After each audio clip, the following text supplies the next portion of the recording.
መርጃና አትሽ በስምምነታቸው መሰረት ዛሬ በይፋ የሚፋቱበት ቀን ነው። እነሆ ከተጋቡ 187 ቀን ሞላቸው። ዛሬ በኮንትራታቸው መሰረት ሄደው እንደሚፋቱ ይጠበቃል። አትሽ እዚህ ጋር መርጃ ላይ በሆነው ነገር በጣም ተናዶ አስሊም ታስራ ነበረ ገና መፈታቷ። አስሊ ይቅርታ እንድጠይቃት በማድረግ መርጃንን ለማስደሰት ሙከራ አድርጎ ነበረ። ሁለቱም አሁን ተሯሩጠው ከመኪና ወርደው ወደ ጥቅ እየሄዱ ነበረ። እዛው ግቢ ውስጥ ናቸው ያሉት። ሁለቱም መፋታት የሚባለውን ነገር በጣም የፈሩት ይመስላል። አንዳችን ለሌላችንን የምንገባው ይባባላሉ። ይሄ የመፋታቱ ጉዳይ ምንም ለሁለቱም የማይዋጥ ነገር ሆኗል። አብረው የመቀጠላቸው ጉዳይ እንደዚህ ሲታይ ማንም የሚገምተው ጉዳይ ነው። እዚህ ጋር መርጃን እኔ ሲጀመር አንተን ለመፍታት አንድም ቀን አስቤ አላቅም፣ ምንም ተመኝቼ ማላቅም ስትለው ነበረ። እንደማፈልግ ያውቅ ነበር፣ ማወቅ ነበረ። አንዳንድ ጊዜ በማድረቅ የምትይው ነገር አለ እንጂ በጭራሽ እንደማታስቢውም አውቃለሁ። ምንም ቢፈጠር ምን በቀላሉ ከህይወትሽ ማለጣ መርጃን በቀላሉ ልተውሽም ምችል አይነት ሰው አይደለውም።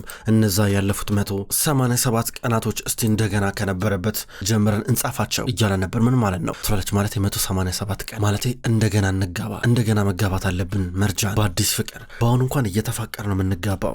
በመካከላችን ምንም አይነት ጥላቻ የለ፣ ቂም የለ፣ በቀል የለ፣ ምንም ነገር የለም። በፍቅር ብቻ እንጋባለን ማለት ነው። ከዛም በኋላ ከሁሉም ርቀን የራሳችን ኑሮ እናጸናለን እያለ ነበር። ለሁሉም ነገር ዝግጁ ነኝ አትሽ፣ ለሁሉም ነገር ዝግጁ ነኝ። አንተ ፈቃደኛ ሁን እንጂ፣ አንተ ደስ ይበልህ እንጂ እኔ እስከ ዓለም ጥግ ድረስ አብሬ ነኝ እያለችው ነበረ። ደስ አለው። ብድግ አድርጎ ተሸክሟት እያቀፋን ነበረ። ሁለቱም በጣም ደስተኛ ሆኖ መርጃን በደስታ ብዛት እንባ የተናነቃን ነበረ። ለምን ታዝኛለሽ እያለ ነበር። አላዘንኩም ትላለች። ቀኑ ሙሉ ሳስብ የነበረው ይህንን ነገር ነበረ። መርጃን ነገር ወቂ አንቺ ለሆነው ነገር ምንም ተጠያቂ አይደለሽ ማለት አውቃለሁ፣ ነገር ግን ይህን ነገር አለማሰብ አልችልም። ምን ላርግ ተደያለችው ነበረ። መርጃን እኔ ያላንቺ ህይወትን በጭራሽ ላስባትም አልችልም አለችው። እኔም እንደዛ እኔም ላስባት አልችልም፣ ይጨንቀኛል ጭራሹ ነው። መፋታቱንማ ተው እንዳታነሳብኝ አለችው። አሁን ደስተኛ ሆኛለሁ። ከዚህ በኋላ ስለሚሆነው ነገር ምንም አይመለከተኝም። በተለይ ልንፋታ እንችላለን የሚል ስጋት በጭራሽ የለብኝም። ግን ምንም አታስቢ፣ ሁሉ ነገር እንወጣዋለን። ማንም ሰው እንዲያሳዝንሽም አላረግም። በአሁኑ ብዙ ነገሮችን ተጋግዘን እናልፋለን እያለ ነበር። ምንም አይነት መሰናክል ቢመጣ እናልፈዋለን ይባባላሉ። ሰርጋችን እንዴት ነው የሚሆነው እያለችው ነበረ። ሚገርም ነው የሚሆነው ሰርጋችንማ፣ እንደ አዲስ እንጋባለን እሺ፣ በአግባቡ በስነስርዓት እያለ ነበር። ያክፋታል፣ ግንባሯን እየሳማን ነበረ። እነሱ ሁለቱ እዚህ ይተቃቀፋሉ። ከተወሰኑ ደቂቃዎች በኋላ ደግሞ በቀጥታ ወደ ባህሩ ዳርቻ መጡ። አትሽ ለመጀመሪያ ጊዜ ነበር እዚህ መርጃንን በአሳ መረብ ውስጥ ድንገት ያገኛት። አሁን ወደዛ ቦታ በተመሳይ ቦታ መጡ። ይሄ ነው እንደ ሰርጋችን ቦታ አለችው። እዚህ መረብ ውስጥ ተደብቀሽ ነበር ያገኘውሽ፣ በጣም ነበር የገረመኝ እያላን ነበረ። ሁኔታውን እሷን በደንብ ታስታውሳለች። በጣም የፈራሽ ትመስይ ነበረ አላት። አንተም በእርግጥ የዛለት ዝምተኛ ነበር፣ ጨዋት መሰል ነበር አለችው። እናም በጥባጭና እያልሽኝ ነው እያለችው ነበረ። ይስቃልም። ለሁሉም ነገር ይቅርታ ጠይቃለሁ፣ የዛለት አንቺን የያዝኩበት አያያዝ ትክክል ካልነበረ ማለት ነው። መርጃን አንቺ እኮ ማለት ለእኔ የመጀመሪያ ፍቅር እኮ ነሽ፣ የመጀመሪያም የመጨረሻ ነሽ እያላት እዚህ ጋር ከመረቡ ጋር ያኔ ስትታገል እሱ ሊያስለቅቅላት እየሞከረ ነበር። ገና እንዳየውሽ ነበር ልቤ በቃ በጣም ሲመታ የነበረ ድው እያለ ደረቴን ቀዶት ሊወጣ ነበረ። ከዛ በኋላ ከዛ መረብ ውስጥ እንትን ካልኩሽ በኋላ ከፈታውሽ በኋላ መልሼ ደግሞ ስመለከትሽ የበለጠ ውበትሽ እየሳበኝ መጣ። ያኔ ነበር ለመጀመሪያ ጊዜ ውብ የሆኑ አይኖችን የተመለከትኩት ሰው ላይ። በቃ ደነገጥኩኝ፣ ክው ነበር ያልኩት፣ ፈራውኝ በቃ እያለ ነበረ። የሚገልጽበት አገላለጽ የገረማት ይመስላል። በፍቅር አይነት ትኩር ብላ ትመለከተዋለች። አትሽ ያኔ ነበር የተገናኘ ነው፣ ያኔ ነበር ላንለያዩ ሁለታችን አንድ ይሆን ነው የተዋሃር ነው። የተጣመርንበት መንገድ ትንሽ እንቅፋት ቢበዛው ነገር ግን አሁንም ቢሆን 1000 ጊዜ ባሰበው መርጃን ትክክለኛ መልስ ላገኝለት አልቻልኩም። ምክንያቱም እኔና አንቺ በቃ ፈጣሪ አንድ ላይ እንድንሆን የፈቀደው። በቃ እስኪ ተመልከች፣ እስኪ ምግብ ነገር እንቅመስ ብሏት የሆነ አሳ እዛው እየጠበሰ የሚሸት ሰው ያለው ወደሱ ተጠጋ። በደንብ ያውቀዋል። እስኪ አሳ ጥብስ ብሎ እየጠየቀው ነበር። በዳቦ አድርጎ ሰጣቸው። ሁለቶች ብለው እየገመጡ ነበረ። አሁንም ዞር ብለው ይመለከታሉ። መጀመሪያ ሰሞን ላይ የተገናኙበት ሁኔታን እያስታወሱ ናቸው። ለሁለቱም በጣም የተለየ ትርጉም አለው። ዞር እያሉ ናቸው። በሌላ በኩል ሙዜን ቤት ውስጥ ናት። ሙዜን ስልኳን እየነካካች ዞር ትላለች። ያቺ ገንዘብ አምጪ ብላ የምታጠምዳ ሴት እያጣደፈቻ ነው። በድንገት በር ተንኳኳ። ማን ነው ትላለች። ዛራ ድንገት መጣች። ወይዘሮ ሙዜን ፈልገሽ ነበር አለቻት። አትሽ ተመለሰ እንዲ ያለቻት። አልተመለሰም ወይዘሮ ሙዜን ማለት መርጃንም አብራው ነበር ልጅ አልተመለሰችም እያለቻ ነበረ። ምናልባት ዛሬ ችሎት ስላላቸው ሊሆን ይችላል እያለቻ ነበር። ልክ ነሽ፣ ዛሬ መፋታን ነበረባቸው። ታዲያ ለምን ረዥም ጊዜ ወሰደ? ታዲያ ስደውል ለምን ስልኩን ያነሳም ትላለች። ዛራ ደግሞ ምናልባት ትራፊክ መንገድ ተዘጋግቶባቸው ሊሆን ይችላል ስላልነበረ እንደዛ ቀላል ቢሆንማ ደስ ባለኝ፣ እንደዛ ቀላል ቢሆንማ ጥሩ ነበር። ለማንኛውም አትሽ እንደመጣ አሳውቂኝ አለቻት። እዚህ ጋር ዛራ እሺ አዲስ ነገር ካለ እነግርሻለሁ፣ ሌላ የምፈልግ ነገር አላለቻት። ሙዜን አልፈልግም፣ ወደ ስራሽ ተመለሺ ትላታለች። ዛራ እዚህ ጋር በሩን ከፍታ ትወጣለች። ሙዜን ፈርታለች። ዛሬ እነዚህ ልጆች ይፋታሉ ወይስ አይፋቱም የሚለው ነገር ሀሳቡ ለሁለት እየከፈላን ነበረ። እንደው በተፋቱ ትላለች። በአንድ በኩል ጀማልን ቢሆን ጨንቆታል። ጀማል ብቻውን አልነበረም፣ አጠገቡ ዲሜናት ያለችው። ሁለቱ ጥንዶች በጣም እየተቀራረቡ ናቸው። ጀማል በተደጋጋሚ ስልክ ይደውላል። ደግሞ የተሰወሩ ትላለች። እዚህ ጋር ዲሜት አላቅም አላቅም። ሁለቱም ስልካቸው አይሰራም። ጨነቀኝ እኮ ጨነቀኝ። ምን ውስጥ ገብተው ነው ደግሞ ብቻቸውን ሄዱት? አብራቸው በወኖሮ ጦር ነበር እያለ ነበረ። አይ እንግዲህ ሰዎች ምናልባት አንዳንድ ጊዜ ከረዥም ጊዜ በኋላ ምናልባት የሆነ ነገር ተፈጥሮ ሲለያዩ ዝምታን የሚመርጡት ሁለቱም ብቻቸውን ሊሆኑ ይችላሉ ማለት ይህም መጥፎ አጋጣሚ ከተፈጠረ አስችሏቸው ከተለያዩ ማለት ነው የምልሱ ነው አለችው። ድንገት ነርሚን መጣች። ዲሜት ምንድነው መርጃን የጠፋች? መርጃን አስተላት ነበረ አልተመለሰችም እስካሁን። ወይዘሮ ነርሚን ተልተች ምን ማለት አልተመለሰችም ማለት እንዴ? አብረው አንድ ሄዱት አለቻት። አብረው ነበር ሄዱት ነገር ግን አልተመለሱም። መርጃን ጋር ደውልኩኝ አይሰራም ስትል ነበር ዲሜት። እኔ ማቴሽ ጋር ደውልኩኝ ስልኩ አይሰራም አያነሳም እያል ነበር። ምንድን የሆነው ነገር መጥፎ ነገር እንደማይፈጠር ተስፋ ማድረግ ነው ትላቸዋለች ነርሚን። ድንገት አቴሽና መርጃን እጅ ለእጅ ተያይዘው መጡ። መርጃን ለምን ብቻሽን ትሄጃለሽ እያለቻት ነበረ። ሁለቱ እጅ ለእጅ ተያይዘው ደግሞ ሲመለከቱ ደነገጡ። ምን እየሆነ ነው ያለው እናንተ? ምንድን ነው እስካሁን ድረስ ምንም የተለወጠ ነገር የለም እንዴ? አልሄዳችሁም እንዴ ፍርድ ቤት ይሏቸዋል። ድንገት አስሊና ሙዛይን መጡ። ላለመፋታት ወስነናል፣ አብረን በፍቅር ለመኖር በፍቅር አብረን ለማርጀት በትዳር ለመኖር ወስነናል እያል ነበር። አቴሽ እዚህ ጋር አስሊን ስትሰማ ፊቷ ሀዘን በሀዘን እየሆነ ነበረ። ጀማል ደስ አሉና ቶሎ ዲሜትን አቀፋት። ውይ ደስ ይላል ብሎ ዘሎ እንዳቀፋት ሁሉም ሰው ተገርሞ እነ ዲሜትን ነበር የሚመለከተው። ዲሜትና ጀማል ስሜት የሆነው ሲተቃቀፉ ለካ ሁሉም አፈጣው የሚመለከቱ እነሱን ነበረ። ከዛ ቶሎ ተላቀቁ። ዲሜት ሄዳ ጓደኛዋ መርጃን ስታክፋን ነበረ። እዚህ ጋር ሙዛይንን ብትሆን ትንሽ ደንገጥ ያለች ይመስላል በሁኔታው። እንኳን ደስ አላችሁ ልጆች፣ በእውነት ደስ ብሎኛል በመጨረሻም እንደማትለያዩ አውቅ ነበረ ትላለች እዚህ ጋር ነርሚን። ከዛ በኋላ ሙዛይን ከሰማች በኋላ ትታቸው ትሄዳለች እጅግ በጣም ተናዳ። ከዛም በኋላ አቴሽ በቃ መጣለው ብሏት ሙዛይንን ተከትሎ እየመጣ ነበረ። መርጃንም ሺ ትለዋለች። ሙዛይን እዚህ ጋር በከታ የመጣችው ወደ መኝታ ክፍሏ ነበረች። አይኗ ላይ ተስፋ መቁረጥ ይታያል። በቃ የተፈራው ነገር አሁን እውነት ሆኗል። እነ ሙዛይንና አስሊ ከዚህ በኋላ መርጃና አቴሽን ለመለየት የሚያደርጉ ነገር እንደማይሳካ ሙዛይን እዚህ ጋር ገብቷታል። ቁጭ ብላ እያሰበች እያለ አቴሽ መጣ። ሰላም እያለ ተጠገበ እየተቀመጠ ነበረ። አሁን ሲሪየስሊ እሷ ማናገር አለበት ቁም ነገር። እንዴት ይህን ታረጋለህ? አዋረርከኝ፣ በእውነት አዋረርከን አለችው። እናቴ ሙዛይን አሳድገሽኛል፣ መግበሽኛል፣ አስተምርሽኛል፣ ብዙ ነገር አድርገሽልኛል። ያረግሽልኝን ነገር በሙሉ አረሳም፣ እንደ እናት ሆነሽልኛል። ነገር ግን የኔን ውሳኔ ደግሞ እዚህ ጋር ማክበር አለብሽ። መርጃን እኮ ሚስቴ ናት። በቃ እኔን እንደምታከብርኝ እሷን ማክበር አለብሽ እያለ ነበረ። የአይደር ልጅ እኮ ናት እሷ። የአይደር ልጅን ነው እንደዚህ ማከብረው።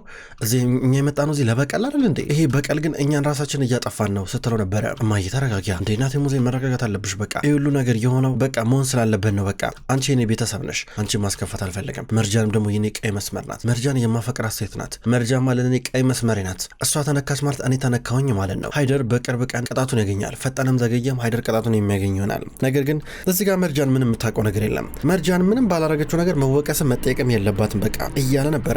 ሙዛይን አይሆንም ትለዋለች። አቴሽ ግን አንድ ጊዜ ወስኗል። ሙዛይን ከፍቷት ጥላት እየወጣች ነበረ። ሙዛይን ጥላው ከወጣች በኋላ እዚህ ጋር መርጃን የነበረችው ከነርሚን ጋር ነበረች። አብራ እያወራች ተመለከተች።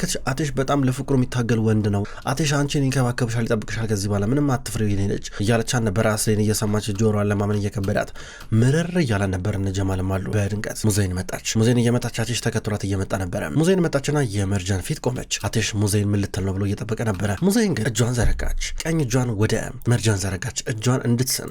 ከወራቶች በፊት ሙዛይን ይህን ነገር አርጋ ነበረ የማቴሽ በግዴታ መርጃንን ሲያገባት። ከዛ በኋላ አሁን ይህንን እጅ ሳሚ ግን ስትላት አሁን በፈቃደኝነት ላይ የተመሰረተ ነገር ነው። ይሄ ለአስሊ ብዙ ትርጉም አለው። ይህ ማለት ሙዛይን ጋብቻውን ተቀብላለች እንደማለትም ነው። መርጃን ግራ ገባት። እንዴ ባህላችን አታውቂም እንዴ? እጄን ሳሚ እንጂ ተረተች። ሙዛይን የአቴሽ እናት እንደመሆኗ መጠን እጇን መሳም ይኖርባታል። ከዛም በኋላ እዚጋ መርጃን ሳሚ ስትባል እጇን ሳመች። አስሊን አየች። ለማመን ከበዳት፣ ተበሳጨች። ጥላቸው ስትሄድ ነበረ። በሌላ በኩል ነዚር ዛሬ መርጃን እንደምትፋታ ያውቃል። የራሱን እድል አኮብክቦ እየጠበቀ ነበረ። አሁንም በተስፋ ይጠብቃል። ከዛ ጨነቀውና ወደ ዲሜት ደወለ። ሌላው እህቴ ምነው ድምፅሽ ጠፋ? ምነው ጠፋሽ እያለ ነበረ። ምንም ቤቱ ዞሮ እያልኩኝ እኮ እና መርጃን ጋር ነኝ አሁንም አለችው። አረ ዲሜት የሆነ ነገር ካለ ንገሪኝ እባክሽ።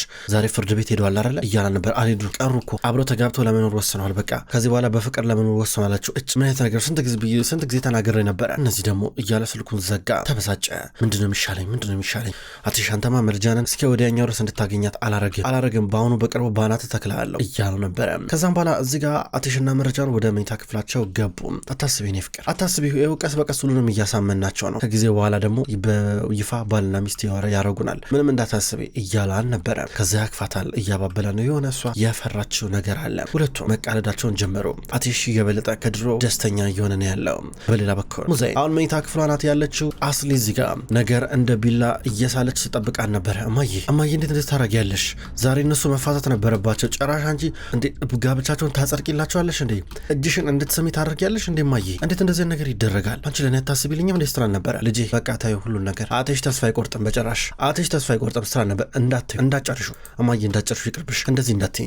አቴሽ ያችን እባብ ያፈቅራታል፣ ይወዳታል፣ አብራቱ ይኖራል ምናምን ምናምን የሚል ወሬ እንደዚህ ዝባዝንኪ ቅዠት መስማት አልፈልግም። ማየ እየጠየኩሽ እኮ ነው። እንዴት እንደዚህ ይደረጋል እንዴ? አሁንም የሆነ ያቀርሹ ነገር አለ ግን የሆነ እቅድ አለ አይደል? ሁለቱን ለመለየት በያ ነገርኝ አይደለ? ለዛ ነው ልጅቷ እንደተቀበልሽ ሆነሽ ያስመሰልሽው። በያ ነገርኝ ስትላት ሙዜን ምንም ያቀደችው ነገር የለም። ግራ ገብቷት ተቆለጫለች። ጀመረማ ተናገሪ ስላ ነበር ሙዜን መልስ አጣች። እንዴት እንደዚህ ይደረጋል ብላ ቶሎ ብላ አስሊ እጇን ከሙዜን መነጨቀች።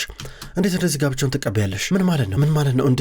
እቺ ልጅ እኮ የአባቴ ገዳይ ልጅ እኮ ናት ማየ። ሃይደር እኮ ማለት እኮ የአባቴ ገዳይ እኮ ነው። እንዴት ትቀበያታለሽ ስትላት ነበር። ምንም አማራጭ አልነበረኝማ የአትሽ ውሳኔ ነው እያለች ነበረ። በተለይ ደግሞ እሷ ምንም አታውቅም ብላ ልክ እንደ አትሽ ሁሉ ሙዜንም ትናገራለች። አስሊ ቁጭ ብላ እያለቀሰች ነበረ። አስሊ ልጄን ነገር መቀበል አለብን፣ በቃ ከዚህ በኋላ ፍቅራቸውን መገዳደር የለብንም፣ በኋላ ብዙ እንደክማለን፣ በኋላ ኪሳራ ነው አለቻት። አስሊ ተናዳ እየወጣች ነበረ። ሌላ በኩል ሃይደርም ቢሆን ግቢ ውስጥ ያለውን የአትክልት የጽዳት ስራ ይሰራል። ከዛ ደግሞ እዛ ከዚህ ቀደም እነ አትሽ በልጅነታቸው የታሸሩበት ቤት እየመጣ ያድራል። አሁን እዚህ ጋር ነርሚ ልታናግረው መጣች። እንዴት ምን ማለት ነው? መርጃንን ጥሪልኝ። እንዴት በትዳር አብረው መቀጠል ትስማማለች? ይሄ እኮ ከሁሉም እስር የነጻ የምትወጣበት ሰዓት ነበረ ይላታል። ነገር ግን ነርሚን እንዲህ በቃ እንደዚህ እንዲሁም መሆን ነው ያለበት። ምን እያልክ ነው ያለው አለችው። የአትሽ ያሉ ነገር ካደረገኝ በኋላ ልጅን የማይረባ ጨረቅ ልታገበው ነው እንዴ? አይቻልም እንደዚህ መሆን የለበትም እያለ ነበር። ይፋቀራሉ አይደር። ይህም መረዳት አለብህ ገባ? አትሽ ልቡ ክቡ እስኪል ድረስ ነው መርጃን የሚያፈቅራት በቃ የሆነው ገባ። ምንም በቃ ትዳራቸው መቀጠል አለበት።